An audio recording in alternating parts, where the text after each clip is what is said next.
Friends, Radhe Radhe, जय Shri Krishna. I hope आप सब लोग अच्छे होंगे। मैं भी ठीक हूँ, बट थोड़ी सी तबीयत गड़बड़ चल रही है क्योंकि मुझे हो गई है सर्दी और फीवर भी है और कफ भी है because of this weather change.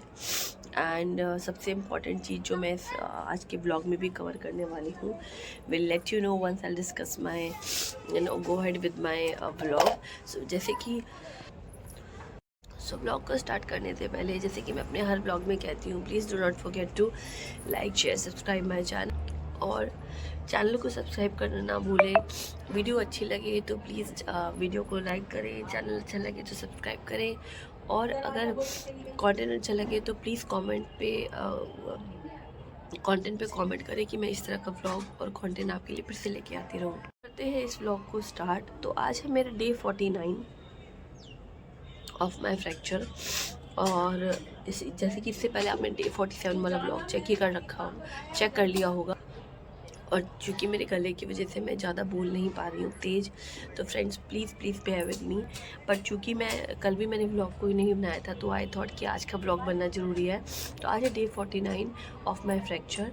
Fracture में पहले से काफ़ी इम्प्रूवमेंट है, पैर घूम भी रहा है, और इम्पॉर्टेंट बात है मैं चल भी रही हूँ, और अब जो उसकी रेंज है वो धीरे धीरे आ रही है क्योंकि मैंने होम एक्सरसाइजेस करी हैं और प्रॉपर ध्यान रखा है। सिकाई भी करी है दिन में 1 से 2 बार। डॉक्टर्स तो 4-5 बार बोलते हैं, but 2 times also enough for you to stand. आप 2 बार भी अच्छे से कर सकते हैं, करें और अच्छे से करें, प्रोसेस को पूरा फॉलो करें। रेस्ट, जो मेरी तबीयत ख़राब है, चलिए अब इसके बारे में कुछ आपको थोड़ा सा बताते हैं। वो इसलिए क्योंकि जैसे कि आपको पता है कि दिल्ली में इस समय ज़बरदस्त एयर पोल्यूशन है, और AQI इस समय 400 से अबव चल रहा है, जिसकी वजह से धूप भी क्लियर नहीं है और आइस में जलन है, गले में प्रॉब्लम हो रही है। तो आप ऐसे भी कह सकते हैं कि ये जो मेरे को प्रॉब्लम हुई है सर्दी जुकाम की, ये पोल्यूशन की वजह से, मतलब वेदर चेंज करने की वजह से तो है ही है, होने की वजह से, क्योंकि 5-6 डिग्री का वेदर हो गया है और सडनली गिरा है टेम्परेचर। प्लस ये पोल्यूशन का भी असर है, क्योंकि पोल्यूशन से ना आपको बहुत ज़्यादा खांसी आती है। दवे अभी जब मैं आपसे बात कर रही हूँ तो मुझे बार बार खांसी आ रही है। एंड इम्पॉर्टेंट बात, मेरी आइज़ भी जलती है, आँखों में बार पानी आता है। तो आई थिंक ऐसा मेरे साथ नहीं, जितने भी दिल्ली में रहने वाले लोग होंगे, आप इस ब्लॉग को, इस वीडियो को अच्छे से रिलेट कर सकते हैं। आई थिंक यही सेम प्रॉब्लम आपके साथ भी हो रही फ्रेंड्स, क्योंकि हल्की सी धूप है, आज बहुत तेज़ नहीं है, तो आज कपड़े सूख रहे हैं, तो प्लीज़ बैकग्राउंड वाला व्यू थोड़ा सा इग्नोर करें। और मैंने अपने बालों में बहुत सारा तेल लगा दिया है, तो ये वाला लुक भी इग्नोर करें। आप ही सोचोगे कि मैम कैसे आ गई हैं। डोंट वरी, मैंने शावर प्रॉपर लिया है, बट ये है कि मैंने अपना हेड वॉश नहीं किया क्योंकि मुझे बहुत ज़्यादा तबीयत डाउन लग रही थी। तो अभी मैंने मेडिसिन ली है डोलो, और उसके बाद मैं थोड़ा सा रिलैक्स हुई हूँ धूप पे बैठने के बाद। तो मैंने सोचा कि चलो व्लॉग बनाया जाए। तो चलते हैं अपने फ्रैक्चर की तरफ। में इम्प्रूवमेंट, जैसे कि मैं आपको बता चुकी हूँ, काफ़ी इम्प्रूवमेंट है। प्लस आपको अपनी डाइट का भी ध्यान रखना पड़ेगा, और रेगुलरली आपको धीरे धीरे चलना पड़ेगा, एक्सरसाइज करनी पड़ेगी। धूप में बैठ के एक्सरसाइज करेंगे तो ज़्यादा अच्छा है। प्लस मैंने आपको देसी इलाज भी बहुत सारे बताए हैं। तो फ्रेंड्स, मेरा ऐसा मानना है कि जितना आप अपने आप को देसी इलाज पे रखेंगे और एलोपैथिक दवाई जो एज सजेस्टेड है वो खाएंगे, तो आप जल्दी रिकवर कर सकते हैं। प्लस आपको अपनी डाइट का ध्यान तो रखना ही पड़ेगा। इस समय में कैल्शियम रिच और प्रोटीन रिच डाइट खाएं, नॉट दी कार्ब्स रिच, मतलब जो फैट और आपको मोटा करे वो डाइट नहीं लेनी है। फाइबर रिच डाइट खानी है, जिसमें ओट्स भी हो सकता है, पॉरेज भी हो सकता है। और अभी तो जैसे ठंड में आपको पता है खूब ग्रीन वेजिटेबल्स आ रही हैं, और गाजर है, गाजर खाइए। So it's like very fibre related diet जो आपको खानी चाहिए, अपनी मील प्लान में इंक्लूड करना चाहिए। चाहे आपको किसी भी तरीके की इलनेस हो, बट ये सब चीज़ें आपका डे टू डे रूटीन का पार्ट होना चाहिए। आगे related to this air pollution जो इस समय बहुत ज़्यादा है, इसके बारे में सिर्फ मैं इतना ही बताना चाहूँगी कि दिल्ली में ग्रैब फूड लग गया था, जिसके कारण काफ़ी स्कूल हाइब्रिड मोड पे चले गए थे। हाइब्रिड मोड मतलब some days online and some days offline, not completely offline.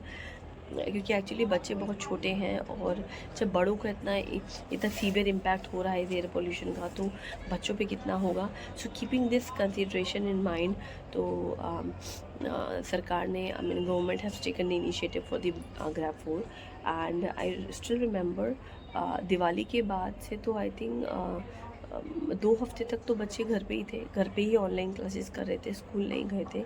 लेकिन अभी सडनली पिछले 1 वीक से फिर से बहुत तेज़ पॉल्यूशन उभरा है, और रात को तो बहुत ज़्यादा हो जाता है, बिकॉज़ ठंड में कहते हैं ना कि वो कुछ साइंटिफिक रीज़न हो, दिन भर में तो फिर भी कम लगता है, लेकिन रात को बहुत ज़्यादा लगता है। बट ऐसा भी सुनने में आया है कि कमिंग वीक में शायद दिल्ली में वेदर की प्रेडिक्शन, मतलब बारिश आने की प्रेडिक्शन है। वेदर प्रेडिक्शन ऐसा कह रही है कि रेन होगी, और अगर रेन होती है तो ट्रस्ट मी, ये जो पोल्यूशन है ये सारा दब जाएगा, क्योंकि उसको पानी ही चाहिए जो इस स्मोक को नीचे बिठा सके। So we are also expecting, पर उसके बाद लेकिन ठंड भी अच्छी खासी आएगी। आपको पता ही है, दिसंबर और जनवरी तो सॉरी मेडिसिन का सारा ऐसे महीने होते हैं जिसमें सबसे ज़्यादा ठंड पड़ती है। दिसंबर ख़त्म होने वाला है, और क्रिसमस और फिर न्यू ईयर आने वाला है, जैसे कि आप सब लोग जानते हैं। तो बस एक जनवरी का मंथ होता है, उसके बाद वो भी थोड़ा लेज़ी स्लो होता है। लेकिन फरवरी के बाद से ना लोग फॉर्म में आ जाते हैं, क्योंकि होली का फेस्टिवल आने वाला होता है, और थोड़ा जो फागुन का मौसम आने वाला होता है, रिचुअल्स आते हैं, बहुत सारी चीज़ें होती हैं जो धीरे धीरे फरवरी के बाद न्यूट्रलाइज होने लगती हैं, नॉर्मल होने लगती हैं। मतलब एकदम बहुत सारे जो हम कपड़े पहनते हैं वो कम हो जाते हैं। सो वो एक चीज़ है जो वेदर के साथ होती रहती है, change of season and change of weather, it's important. Change of days and night is also important. ये सब रोटेशन रिवॉल्यूशन का हिस्सा है। जो बच्चे साइंस में सब्जेक्ट्स ये सब चीज़ें पढ़ रहे हैं, रिवॉल्यूशन और रोटेशन का, उन्हें ज़रूर समझ आएगा कि मैं क्या बोल रही हूँ। और रही बात इस पोल्यूशन की, तो फ्रेंड्स आप दुआ करिए कि बारिश आए, जल्दी आए 1-2 दिन में, और जिससे थोड़ा ये पोल्यूशन कम हो। अभी भी आप देखो कि मेरी आँख बहुत ज़्यादा नहीं खुल पा रही है, क्योंकि एक तो मेरे को वैसे भी कोल्ड है, प्लस मैं धूप के फेस में बैठी हूँ, धूप में ही तब है, लेकिन इतना तेज़ नहीं है। सेकेंडली जो ये पोल्यूशन है ये आँख में बहुत ज़्यादा लग रहा है, जिसकी वजह से आँख नहीं खुल पा रही है। तो friends, coming back to my fracture thing, सब लोगों को अपना अब लेग दिखाने वाली हूँ। डे 49 है मेरा आज लेग कास्ट का, और पहले से बहुत इम्प्रूवमेंट है। एंड आई बिलीव सो कि इम्प्रूवमेंट आपके अंदर भी आ रही होगी। मुझे बहुत सारे क्वेश्चंस आते हैं कि दीदी मेरा प्लास्टर कट गया है लेकिन पैरों में स्वेलिंग है। तो फ्रेंड्स, आपके पहले क्वेश्चन का आंसर ये है कि स्वेलिंग तो रहेगी, और लेकिन स्वेलिंग जाएगी सिकाई करने से, एक्सरसाइज करने से, और धीरे धीरे थोड़ा बहुत आपको चलना पड़ेगा। या जहाँ पे भी जो भी फ्रैक्चर्ड एरिया है, एंकल है, रिस्ट है, एल्बो है, तो सिकाई तो आपको करनी पड़ेगी, मालिश भी करनी पड़ेगी, देसी इलाज भी लेना पड़ेगा।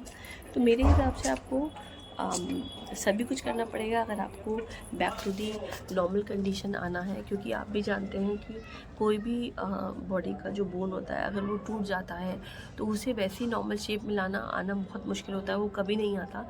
तो बस उसी की आपको मेहनत करनी है, and I hope it will soon happen, जल्दी होगा।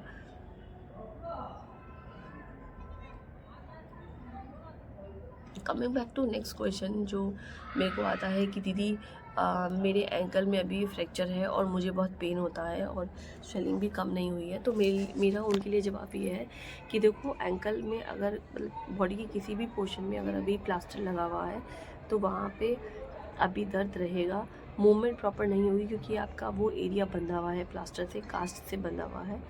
एंड इम्पॉर्टेंट थिंग, जब वो स्वेलिंग कम होने लगेगी, इसका मतलब स्वेलिंग कम होने लगे और इचिंग स्टार्ट होने लगे, तो आप ये समझ जाइएगा कि आपका जो फ्रैक्चर है वो पहले से सही हो रहा है। तो ये तो एक गुड पार्ट हुआ हमारे फ्रैक्चर का। एंड सेकेंडली, मैंने आपको बता भी दिया है कि ड्यूरिंग फ्रैक्चर आपको क्या करना चाहिए। और अब चलते हैं अपने फिर से पोल्यूशन वाले टॉपिक पे। मैं दोनों ही टॉपिक साथ साथ कवर कर रही हूँ, रीज़न बीइंग कि मेरे को ऐसा लगता है कि ग्रैब-4 के बारे में जानना ज़रूरी है कि ग्रैब-4 क्यों लगा और सरकार क्यों लेकर आई। It is just because for the engines, जिस तरह के इंजन्स हैं, जिस तरह की वो गैस प्रोड्यूस करते हैं और जिसकी वजह से ये पोल्यूशन होता है, ग्रैब-4 उसी के लिए लगा है। प्लस जिस तरह का इंजन यूज़ हो रहा है उसके ऊपर भी अभी सरकार काफ़ी सारे स्ट्रिक्ट रूल्स लेके आने वाली है। बहुत ज़्यादा इन्फॉर्मेशन तो नहीं है, बट येस आप लोग जाके रेफ़र बैक करके पढ़ सकते हैं, गूगल कर सकते हैं, बिकॉज ये न्यूज़ बहुत कॉमन है दिल्ली एनसीआर में। अगर आप बात करें बैंगलोर की, तो बैंगलोर में मुझे लगता है कि इस समय 60-70 का एयर पोल्यूशन होगा। अगर हम बात करें यूएस की, तो यूएस में 30 है एयर पोल्यूशन, एयर AQI। और अगर हम यहाँ से वृंदावन की बात करें, जैसे यहाँ पे 400 प्लस है, तो वृंदावन में 170 थी AQI। सो आप देख सकते हैं थोड़ी थोड़ी डिस्टेंस में AQI कितना कम है। मतलब ये प्रॉब्लम बैंगलोर, मुंबई का 200 है, मुंबई, वृंदावन, USA, ऐसी कंट्री, ऐसी जगहों, ऐसे स्टेट्स में प्रॉब्लम नहीं है, जबकि वृंदावन, मुंबई और बैंगलोर हमारे इंडिया का ही एक दूसरा पार्ट है। लेकिन प्रॉब्लम किससे है, अब आप सोच सकते हैं, vehicle is the problem. So friends, इस चीज़ से सतर्क रहें, अपना भी ध्यान रखें, अपनी फैमिली का भी रखें, बच्चों को ज़्यादा बाहर निकलने मत दें। आई नो आउटडोर खेलना ज़रूरी है, बट इंडोर गेम्स अब ज़्यादा ज़रूरी है। चाहे तो प्यूरीफायर लें, but it is important to take care of your health. चलो अब आपको मैं दिखाती हूँ अपना पैर और दिखाती हूँ थोड़ी सी मूवमेंट, फिर हम इस करेंगे ब्लॉग को एंड, और कब आऊँगी मैं फिर एक नए ब्लॉग के साथ। ये है मेरा पैर और पहले से बेटर है, धूप यहाँ से थोड़ी जा चुकी है। और ये देखिए मेरे पैर की मूवमेंट मैंने पहले भी दिखाई थी। ऐसा नहीं है पूरा कंप्लीट सही हो गया, मुझे यहाँ दर्द होता है, देखो इससे ज़्यादा घूम नहीं पाता, कोई जोड़ लगाता है तो ही घूम पाता है। तो ये जस्ट क्विक व्यू है मेरे एंकल का, और आई होप आपको ये समझ आया होगा। एक्सरसाइज करते रहिए। ये था छोटा सा व्यू मेरे एंकल का, प्लस जो एयर पोल्यूशन चल रहा है दिल्ली में। प्लीज़ जो लोग भी यहाँ रहते हैं, ध्यान रखें अपनी फैमिली का, खुद का, स्वस्थ रहे, मस्त रहे। और जिन लोगों को फ्रैक्चर से रिलेटेड मुझसे क्वेरी है, प्लीज़ मुझे कमेंट करें। कमेंट के साथ साथ मेरे चैनल की मेंबरशिप लें, और इसी वीडियो के नीचे आपको सुपर थैंक्स का ऑप्शन रहेगा। अगर ये वीडियो आपके लिए इन्फॉर्मेशनल है तो please go ahead and do a super thanks. आप मेरे लाइव सेशंस में आइए। लाइव सेशंस में मैं क्वेश्चन तभी पिकअप करती हूँ, मतलब पिकअप तो करती हूँ आपके क्वेश्चंस, बट ज़्यादातर मेरा यही रहता है कि जो मेरे चैनल के मेंबर हैं, मैं उनके क्वेश्चंस को पिकअप करूँ। आप भी चैनल की मेंबरशिप लीजिए, मैं ही चाहती हूँ आप मेरे चैनल का मेंबर बने, और जो important information related to health, related to your fracture, related to your career, related to your study, any specific topic, I will definitely help you out. और मैं आपके सारे क्वेश्चंस का आंसर्स दूंगी, बट उसके साथ मैं आप लोगों से रिक्वेस्ट करती हूँ कि चैनल की मेंबरशिप जरूर जोड़ लें। चलिए करती हूँ इस मनोकामना के साथ इस ब्लॉग को एंड। तब तक अपना ध्यान रखें, स्वस्थ रहें, मस्त रहें। चैनल को सब्सक्राइब करना ना भूलें, वीडियो को लाइक करें, और प्लीज़ इस वीडियो को ज़्यादा से ज़्यादा अपने फ्रेंड्स एंड फैमिली में पहुँचाएँ, जो लोग भी मेरी समान सिचुएशन में हैं, मे बी उनको हेल्प मिले। तो ध्यान रखें, स्वस्थ रहें, मस्त रहें। Till then take care, bye bye, Radhe Radhe. मिलती हूँ कल एक नए ब्लॉग में एक नए कंटेंट के साथ।